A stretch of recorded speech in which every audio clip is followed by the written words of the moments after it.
أعوذ بالله من الشيطان الرجيم. بسم الله الرحمن الرحيم. والنازعات غرقا والناشطات نشطا والسابحات سبحا فالسابقات سبقا فالمدبرات أمرا يوم ترجف الراجفة تتبعها الرادفة قلوب يومئذ واجفة أبصارها خاشعة يقولون أئنا لمردودون في الحافرة أئذا كنا عظاما نخرة قالوا تلك إذا كرة خاسرة فإنما هي زجرة واحدة فإذا هم بالساهرة هل أتاك حديث موسى إذ ناداه ربه بالواد المقدس طوى اذهب إلى فرعون إنه طغى فقل هل لك إلى أن تزكى وأهديك إلى ربك فتخشى فأراه الآية الكبرى فكذب وعصى ثم أدبر يسعى فحشر فنادى فقال أنا ربكم الأعلى فأخذه الله نكال الآخرة والأولى إن في ذلك لعبرة لمن يخشى أأنتم أشد خلقا أم السماء بناها رفع سمكها فسواها وأغطش ليلها وأخرج ضحاها والأرض بعد ذلك دحاها أخرج منها ماءها ومرعاها والجبال أرساها متاعا لكم ولأنعامكم فإذا جاءت الطامة الكبرى يوم يتذكر الإنسان ما سعى وبرزت الجحيم لمن يرى فأما من طغى وآثر الحياة الدنيا فإن الجحيم هي المأوى وأما من خاف مقام ربه ونهى النفس عن الهوى فإن الجنة هي المأوى يسألونك عن الساعة أيان مرساها فيما أنت من ذكراها إلى ربك منتهاها إنما أنت منذر من يخشاها كأنهم يوم يرونها لم يلبثوا إلا عشية أو ضحاها صدق اللہ العظیم. پناہ مانگتا ہوں اللہ کی شیطان مردود سے. شروع اللہ کے نام سے جو بڑا مہربان اور نہایت رحم والا ہے. قسم ہے ان فرشتوں کی جو ڈوب کر کھینچتے ہیں اور آہستگی سے نکال لے جاتے ہیں، اور ان فرشتوں کی جو کائنات میں تیزی سے تیرتے پھرتے ہیں، پھر حکم بجا لانے میں سبقت کرتے ہیں، پھر احکام الہی کے مطابق معاملات کا انتظام چلاتے ہیں. جس روز ہلا مارے گا زلزلے کا جھٹکا اور اس کے پیچھے ایک اور جھٹکا پڑے گا. کچھ دل ہوں گے جو اس روز خوف سے کانپ رہے ہوں گے، نگاہیں ان کی جھکی ہوئی ہوں گی. یہ لوگ کہتے ہیں کیا واقعی ہم پلٹا کر پھر واپس لائے جائیں گے؟ کیا جب ہم کھوکھلی بوسیدہ ہڈیاں بن چکے ہوں گے؟ کہنے لگے یہ واپسی تو پھر بڑے گھاٹے کی ہوگی. حالانکہ یہ بس اتنا کام ہے کہ ایک زور کی ڈانٹ پڑے گی اور یکایک یہ کھلے میدان میں موجود ہوں گے. کیا تمہیں موسیٰ کے قصے کی خبر پہنچی ہے جب کہ اس کے رب نے اسے طویٰ کی مقدس وادی میں پکارا تھا کہ فرعون کے پاس جاؤ، وہ سرکش ہو گیا ہے، اور اس سے کہو کیا تو اس کے لیے تیار ہے کہ پاکیزگی اختیار کرے اور میں تیرے رب کی طرف رہنمائی کروں؟ تو اس کا خوف تمہارے اندر پیدا ہو. پھر موسیٰ نے فرعون کے پاس جا کر اس کو بڑی نشانی دکھائی، مگر اس نے جھٹلایا اور نہ مانا. پھر چال بازیاں کرنے کے لیے پلٹا اور لوگوں کو جمع کر کے اس نے پکار کر کہا میں تمہارا سب سے بڑا رب ہوں۔ آخرکار اللہ نے اسے آخرت اور دنیا کے عذاب میں پکڑ لیا۔ در حقیقت اس میں بڑی عبرت ہے ہر اس شخص کے لیے جو ڈرے۔ کیا تم لوگوں کی تخلیق زیادہ سخت کام ہے یا آسمان کی؟ اللہ نے اس کو بنایا، اس کی چھت خوب اونچی اٹھائی، پھر اس کا توازن قائم کیا اور اس کی رات ڈھانکی اور اس کا دن نکالا۔ اس کے بعد زمین کو اس نے بچھایا، اس کے اندر سے اس کا پانی اور چارہ نکالا، اور پہاڑ اس میں گاڑ دیے سامان زیست کے طور پر تمہارے لیے اور تمہارے مویشیوں کے لیے۔ پھر جب وہ ہنگامہ عظیم برپا ہوگا جس روز انسان اپنا سب کیا دھرا یاد کرے گا، اور ہر دیکھنے والے کے سامنے دوزخ کھول کر رکھ دی جائے گی، تو جس نے سرکشی کی تھی اور دنیا کی زندگی کو ترجیح دی تھی دوزخ ہی اس کا ٹھکانہ ہوگا، اور جس نے اپنے رب کے سامنے کھڑے ہونے کا خوف کیا تھا اور نفس کو بری خواہشات سے باز رکھا تھا جنت اس کا ٹھکانہ ہوگی۔ یہ لوگ تم سے پوچھتے ہیں کہ آخر وہ گھڑی کب آ کر ٹھہرے گی؟ تمہارا کیا کام کہ اس کا وقت بتاؤ؟ اس کا علم تو اللہ پر ختم ہے، تم صرف خبردار کرنے والے ہو ہر اس شخص کو جو اس کا خوف کرے۔ جس روز یہ لوگ اسے دیکھ لیں گے تو انہیں یہ محسوس ہوگا کہ یہ دنیا میں یا حالت موت میں بس ایک دن کے پچھلے پہر یا اگلے پہر تک ٹھہرے ہیں۔ اللہ عظیم برتر نے سچ فرمایا۔ معزز ناظرین کرام، السلام علیکم ورحمۃ اللہ وبرکاتہ۔ آپ حضرات کے سامنے سورہ نازعات کی تلاوت اور اس کا ترجمہ پیش کیا گیا ہے۔ یہ سورت مکی ہے۔ اس سے پہلے جو سورت ہے وہ سورہ نبا ہے۔ اس سورت کا آغاز فرشتوں کی قسم کھا کر کے اور پھر اس کے بعد بعث بعد الموت یعنی قیامت کا وقوع کس طریقے سے ہوگا اس کا تذکرہ ہے، بعثت رسالت کا تذکرہ ہے، اور اجمالی طور پر حضرت موسیٰ علیہ السلام کا قصہ بھی ذکر کر دیا گیا ہے کہ جب فرعون نے سرکشی مچا رکھی تھی اور خدائی دعویٰ کیا تو خداوند قدوس نے اس کو کس طرح پامال کیا اور اپنے پیغمبر حضرت موسیٰ علیہ السلام کو کیسی عظیم کامیابی اور غلبہ عطا فرمایا، اور اس کے بعد آخر میں قیامت کا تذکرہ ہے۔ آئیے اس سورت کی شروعات کرتے ہیں۔ شروع کی 5 سورتوں میں اللہ تعالیٰ نے 5 فرشتوں کی قسم کھائی ہے جو 5 صفات پر مشتمل ہیں۔ والنازعات غرقا، قسم ہے ان فرشتوں کی جو ڈوب کر کھینچتے ہیں۔ نازعات یہ اس میں فاعل جمع مؤنث کا صیغہ ہے، یہ نزعن سے مشتق ہے۔ نزعن کے معنی ہے کھینچ کر لانا، اور غرقن اس کی تاکید ہے کہ کسی چیز کو سختی اور قوت کے ساتھ پکڑنا۔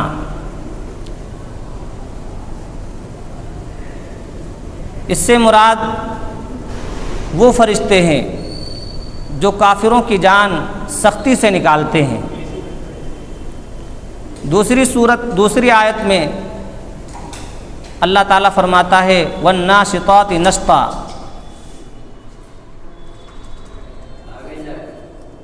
قسم ہے ان فرشتوں کی جو آہستگی سے جان نکالتے ہیں۔ اس سے مراد مومن کی روح ہے۔ سب سے پہلے ہم یہ سمجھنے کی کوشش کریں کہ ثابت کرنا ہے حیات بعد الموت، یعنی موت کے بعد دوبارہ جو زندگی ملے گی اس کا تعلق فرشتوں سے کیا ہے، فرشتوں کا تذکرہ کیوں کیا گیا ہے؟ تو اس کا جواب یہ ہے کہ سب لوگ یعنی جو قرآن کے اصل مخاطب ہیں وہ لوگ یہ جانتے ہیں کہ فرشتے ہی موت نکالتے ہیں، فرشتے ہی ہر کام کرتے ہیں، پانی برسانے پر وہی مقرر ہیں۔ جہالت کی بنیاد پر وہ اللہ کی بیٹیاں ضرور کہتے ہیں، مگر اس کو یعنی فرشتوں کو معبود حقیقی نہیں سمجھتے ہیں۔ وہ یہ جانتے ہیں کہ فرشتوں کے ذریعے ہی اللہ یہ کام کرواتا ہے۔ والنازعات غرقہ کے اندر جو جان نکالی جائے گی وہ کافروں کی جان نکالی جائے گی، اور وہ فرشتے ہوں گے جو سختی کے ساتھ نکالنے والے ہوں گے۔ سب سے پہلے تذکرہ کافروں کی روح کا اس لیے کیا گیا کہ اصل مخاطب اس کے مشرکین، منافقین اور کفار ہیں۔ دوسری آیت میں مومنوں کی روح کا تذکرہ ہے کہ وہ فرشتے جان نکالیں گے جو آسانی کے ساتھ نکالنے والے ہیں۔ والسابحات سبحا، اور وہ فرشتے تیزی کے ساتھ منزل مقصود کی طرف چلنے والے ہوں گے۔ فالسابقات سبقا، اور آپس میں ایک دوسرے پر سبقت کرنے والے ہوں گے۔ فالمدبرات امرا، اور پانچویں صفت فرشتوں کی یہ ہوگی کہ جو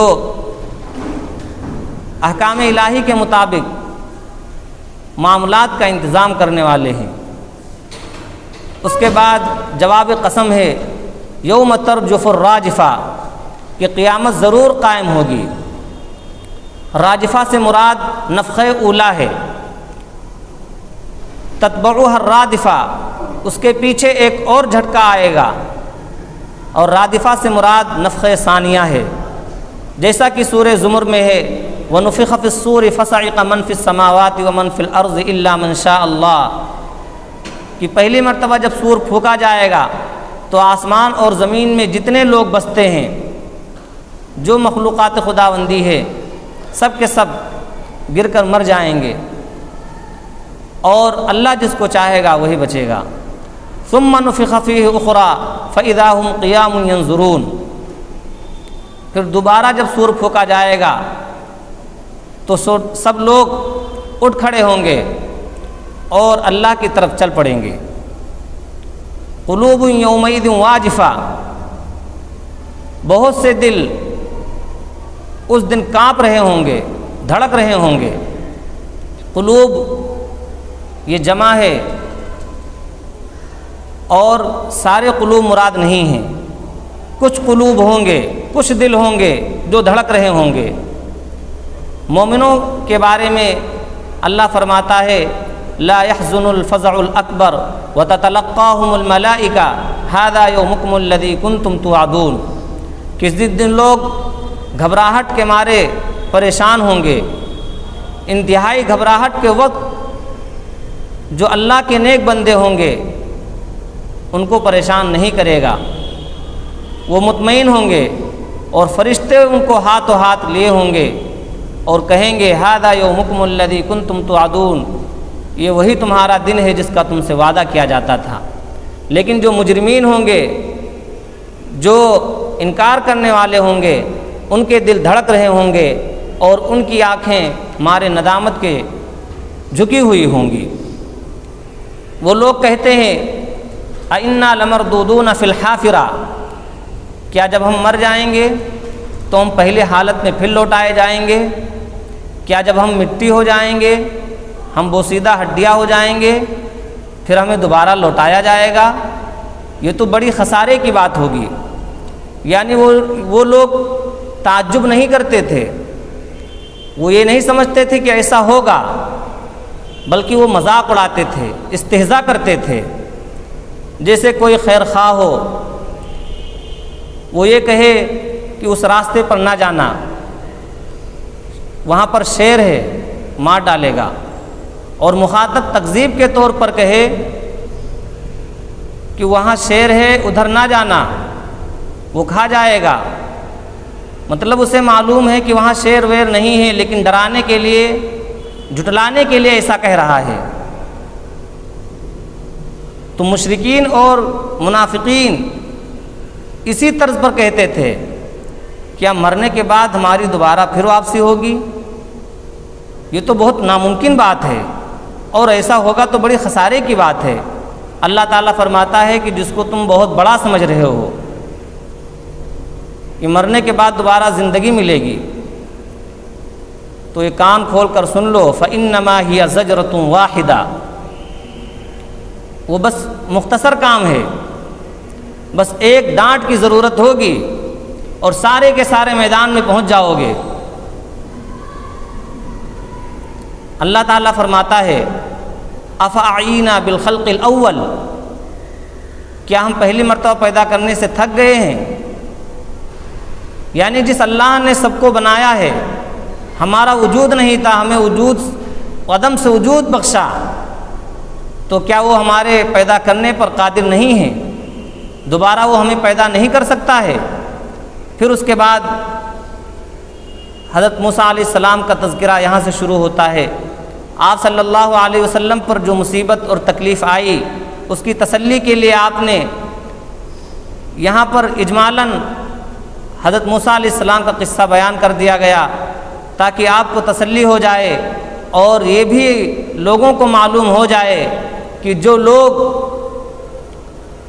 حق بات سے انحراف کرتے ہیں، حق بات کے منکر ہوتے ہیں، ان کا انجام کیا ہوتا ہے۔ واقعہ ہم سب جانتے ہیں حضرت موسیٰ علیہ السلام اور فرعون کا، کہ جب اللہ تعالیٰ نے فرعون کے پاس حضرت موسیٰ اور حضرت ہارون علیہ السلام کو بھیجا، اس کا کام یہ تھا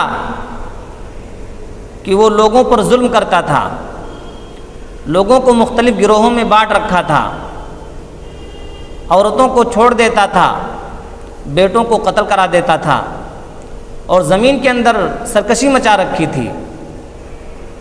تو اللہ تعالیٰ نے حضرت موسیٰ اور حضرت ہارون علیہ السلام کو بھیجا کہ جائیے آپ بات کیجئے، فَقُولَا لَهُ قَوْلًا لَيِّنًا لَعَلَّهُ يَتَذَكَّرُ أَوْ يَخْشَىٰ، کہ نرمی کے ساتھ اسے پیغام دیجئے، ہو سکتا ہے وہ نصیحت قبول کرے یا وہ ڈر جائے۔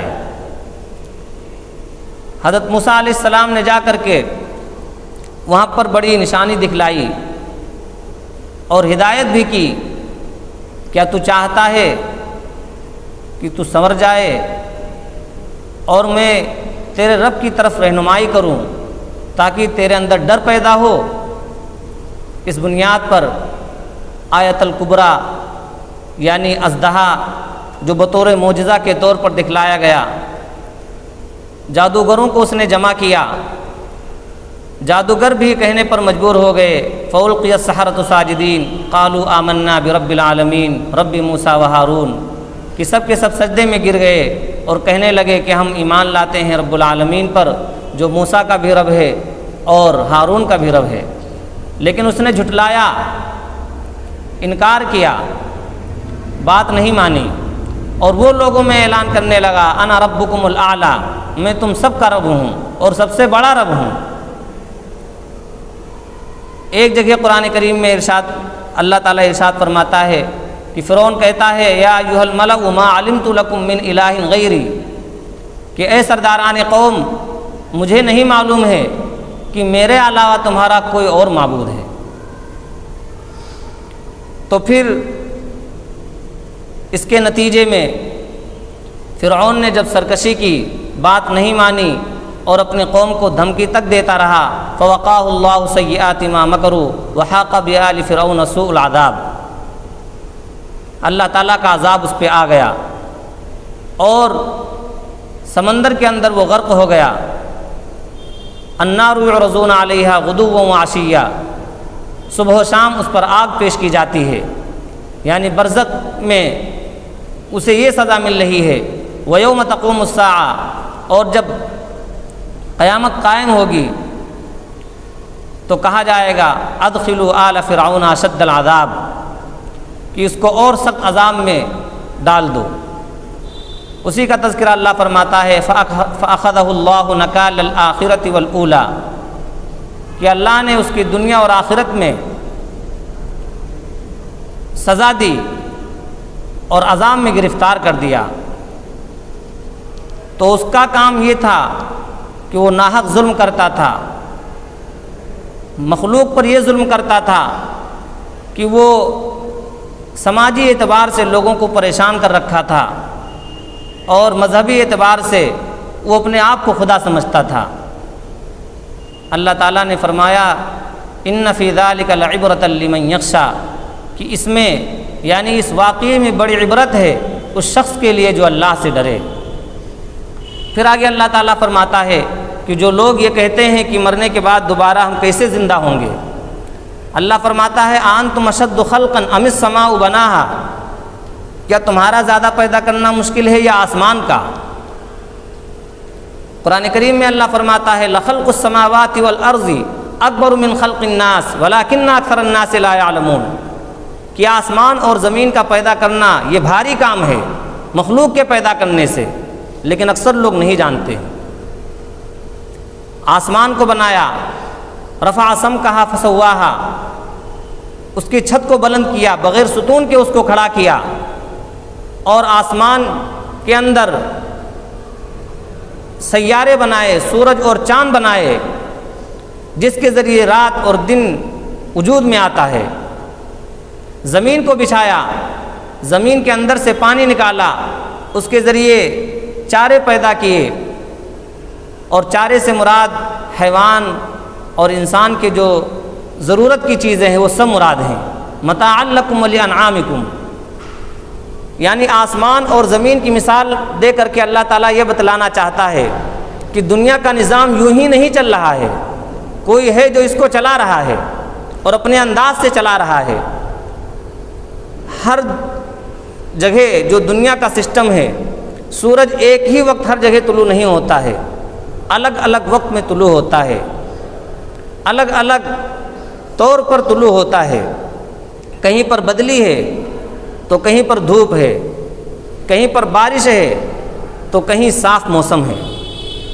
ایسے ہی رات کا مسئلہ ہے، کہیں پر رات کم ہوتی ہے اور کہیں پر رات زیادہ ہوتی ہے۔ تو دنیا کے اندر جو نظام اللہ نے بنایا ہے، اگر ہم اس پر غور کریں تو یہ سمجھ میں آتا ہے کہ یہ الٹپ نہیں ہے، یہ ایک مرتب انداز میں، منظم انداز میں دنیا کی کاوش کی گئی ہے، آسمان اور زمین کو بنایا گیا ہے۔ تو آسمان کا پیدا کرنا جب مشکل نہیں ہے اس اللہ کے لیے، جبکہ اللہ فرماتا ہے مخلوق کے پیدا کرنے سے آسمان اور زمین کا پیدا کرنا زیادہ مشکل ہے، تو مرنے کے بعد دوبارہ زندگی دینا یہ اللہ کے بس میں کیوں نہیں ہے؟ یقیناً ہے، متاعا لکم ولانعامکم، لیکن ہمارے اور آپ کے سمجھ میں یہ بات نہیں آتی ہے۔ مشرکین اور منافقین اس بات کو ماننے کے لیے تیار نہیں ہیں۔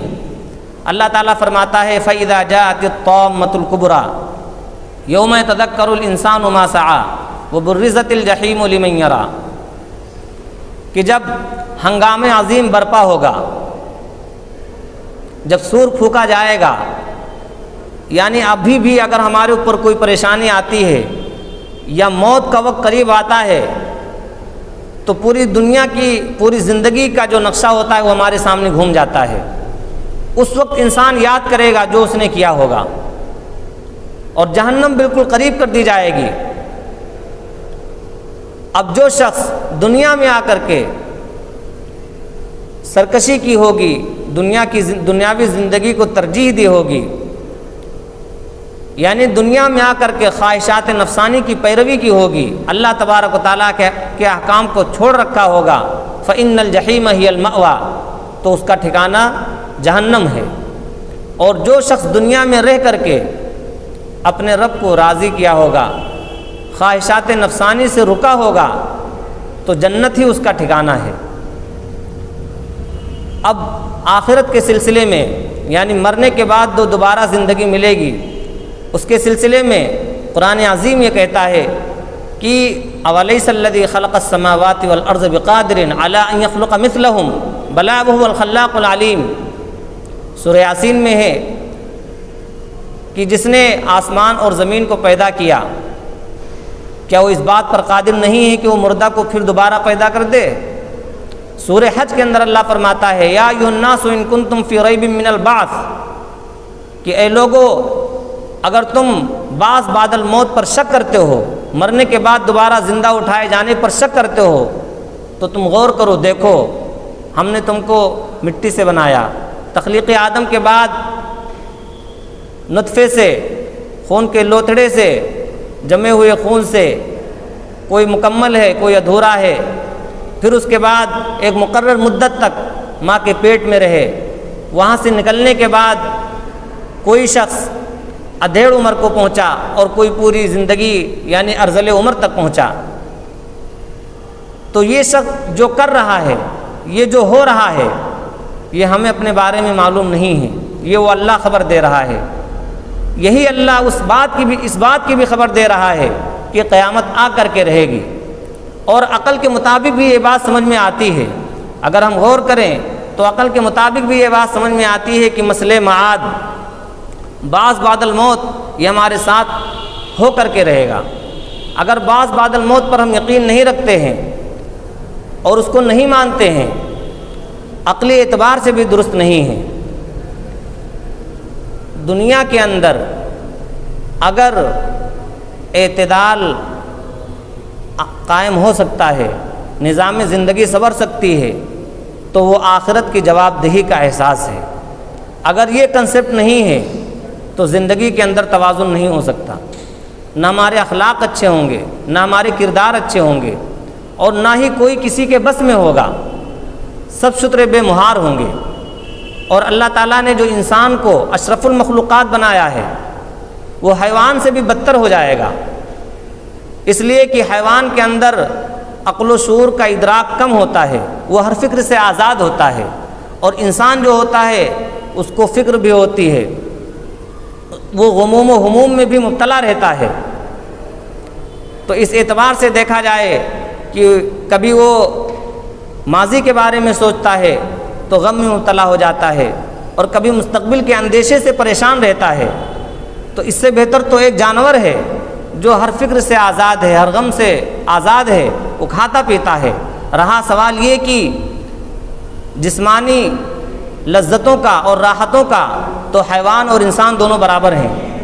حیوان اس اعتبار سے کہ حیوان بھی جس طریقے سے ایک انسان اچھا کھاتا پیتا ہے، لذیذ کھانا کھاتا ہے، حیوان بھی چارہ کھاتا ہے اور اسی رغبت سے کھاتا ہے۔ جس طریقے سے ایک انسان ایک عالیشان مکان میں رہتا ہے، حیوان بھی چرند پرند اپنے استبل، گھونسلوں، آشیانوں اور بلوں میں رہتے ہیں۔ تو رہنے کے اعتبار سے دونوں میں کوئی فرق نہیں ہے۔ اسی لیے انسان کو کہا گیا ہے کہ اگر اپنے ذہن و فکر کو صحیح طور پر اس نے استعمال نہیں کیا جو اللہ نے دیا تھا، تو اس کا مرتبہ یہ ہے اولئک کالانعام بل ہم اضل، کہ وہ لوگ چوپایوں کی طرح ہیں بلکہ اس سے بھی گئے گزرے ہیں۔ اور آخرت اور اخیر میں قیامت کا تذکرہ ہے، اور قیامت کے بارے میں وہ لوگ یہ نہیں جاننا چاہتے ہیں کہ کس دن قیامت آئے گی، کس سال قیامت آئے گی، مذاق اڑاتے ہیں، وہ ٹھٹھا کرتے ہیں کہ ایسا کیسے ہو سکتا ہے۔ تو اللہ تعالیٰ نے فرمایا کہ ان اللہ عندہ علم الساعہ، کہ اس کا علم تو صرف اللہ کو ہے۔ آپ کا کام یہ ہے کہ آپ لوگوں کو ڈراتے رہیے، آپ بشیر ہیں، بشارت دینے والے ہیں، دھمکانے والے ہیں۔ جب دنیا سے لوگ واپس آئیں گے تو انہیں یہ احساس ہوگا کہ شام کا کچھ حصہ یہاں گزار کے آئے ہیں یا صبح کا کچھ پہر گزار کر کے آئے ہیں، کیونکہ وہاں کا جو دن ہے، دن وہاں اس طریقے سے نہیں ہوگا جیسے دنیا کے اندر ہوتا ہے۔ یہاں دن کے بعد رات، رات کے بعد دن، جب وہاں آخرت قائم ہو جائے گی، آخرت کہتے ہی اسی کو کہ دنیا کا جو آخری دن ہوگا، عالم آخرت کا وہ آغاز ہوگا، اسی لیے اس کو یوم آخرت کہا جاتا ہے۔ وہاں نہ دن ہوگا نہ رات ہوگی، ایک ہی جیسا وقت ہوگا۔ اللہ تبارک و تعالیٰ سے دعا ہے، وقت کی قلت کی وجہ سے میں اپنی بات کو ختم کرتا ہوں، کہ جو باتیں بتائی گئی ہیں ہم لوگوں کو سمجھنے کی توفیق مرحمت فرمائے۔ وآخر دعوانا ان الحمد للہ رب العالمین۔